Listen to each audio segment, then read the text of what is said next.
最近中共高层内讧，元老逼宫，中共四中全会将有大变局的爆料在网上疯传。其中，上海书记陈吉宁将接替李强任国务院总理的爆料令人关注。他或因为三重派系背景而成为高层人士博弈的焦点之一。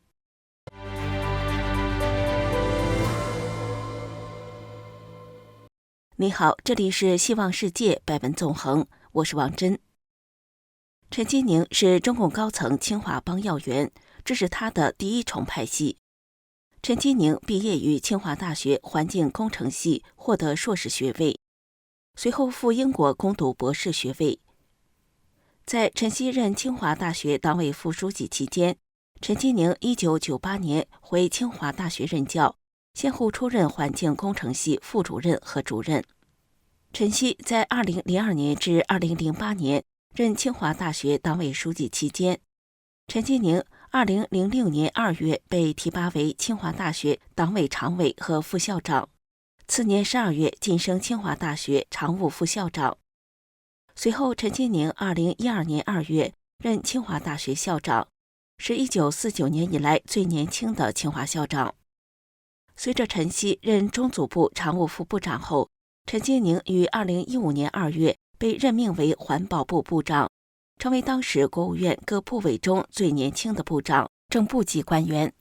2年后，他又被任命为中共北京市委副书记、副市长和代理市长。陈锡在2017年10月升任中共政治局委员、中组部长。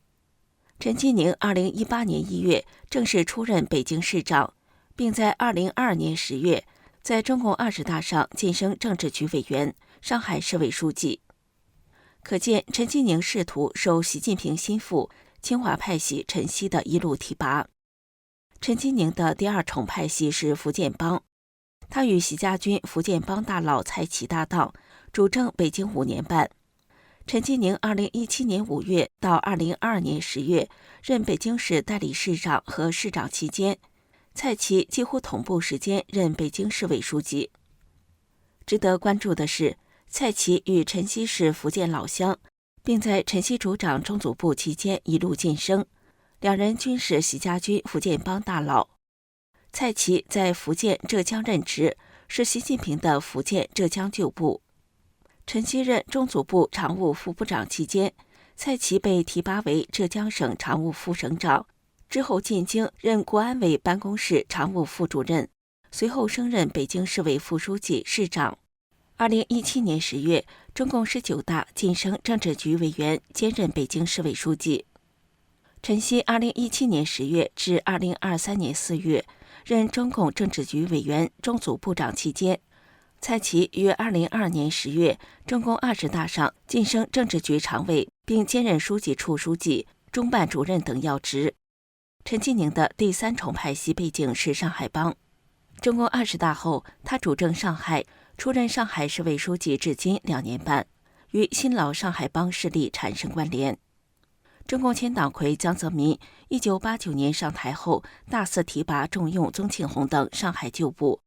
自此上海帮成为中共高层重要势力。近30多年来，除了陈良宇落马外，历任上海市委书记均晋升政治局常委并担任要职。最近的代表人物有韩正现任国家副主席，李强现任国务院总理，习近平则成为中共党魁。中共20大上，新老上海帮大员纷纷上位。现任政治局常委中，王沪宁、丁薛祥试图发迹于上海，李强、李希都曾在上海担任要职。他们被习重用，组成习家军新上海帮班底，又与江泽民老上海帮有着千丝万缕的联系。按惯例，陈吉宁在中共20大晋升政治局委员，兼任上海市委书记，已为其21大入场埋下伏笔。2024年7月至今，中共政局突变，习权力危机，习家军内讧升级，福建帮、清华帮被打压，而与江浙沪政商圈紧密交织的上海帮得势。具有三重派系背景的陈吉宁，他的仕途命运将是中共高层内斗以及人事博弈的风向标之一。高喊完了不跪的中共，一转眼感觉到了孤冷。眼看国内本就糟糕的经济越来越撑不下去了，恰逢美国态势趋缓，于是就坡下驴，派出副总理何立峰周末在瑞士和美国财长会谈。路透社援引3位了解北京想法的官员透露，中方愿意让步的主要原因之一是内部有讯号表明，中国企业正在挣扎避免破产，一些行业如家具、玩具及纺织业等感受到及时影响。尽管企业在挣扎寻找其他市场代替美国市场，但开发中国家买不起这么多货品。知情官员又透露，随着中方的主要贸易伙伴如越南、印度、日本等开始和美国进行谈判，北京担心这样下去将在谈判桌上没有一席之地。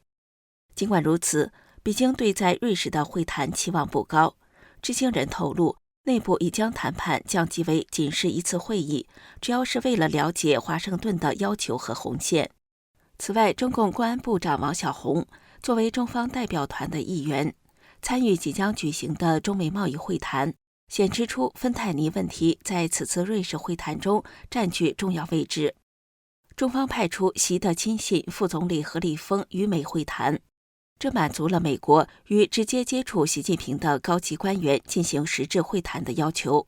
也避免了让习近平陷入潜在的尴尬境地。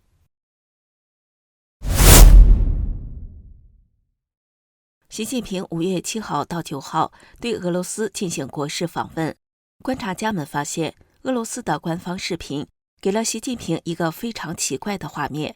画面中的习近平不断眨眼睛，而且头似乎总是不由自主地往左侧歪。他有3次刻意地纠正自己的扭头。有医学背景的时评人唐庆远在自媒体分析说，习近平不自主的头部往左偏斜，与他脑中风后遗症密切相关。脑中风损伤到大脑运动皮层或者大脑里面的基底节组织，就会引起他头部不由自主地往另外一侧偏斜。此外，中风也可能损伤到一些脑部神经，导致脑部神经信号传导异常，颈部肌肉协调性严重下降，就会出现不由自主的偏头，拉都拉不回来。探索媒体报道发现，习近平已出现过3次中风，第一次是2022年，然后是2024年7月中共3中全会期间，第3次是2025年中国新年之后不久。这里是希望世界百闻纵横，感谢您的陪伴与思考，请订阅、分享并打开小铃铛，一起在动荡中坚守真相，在黑暗中点燃希望。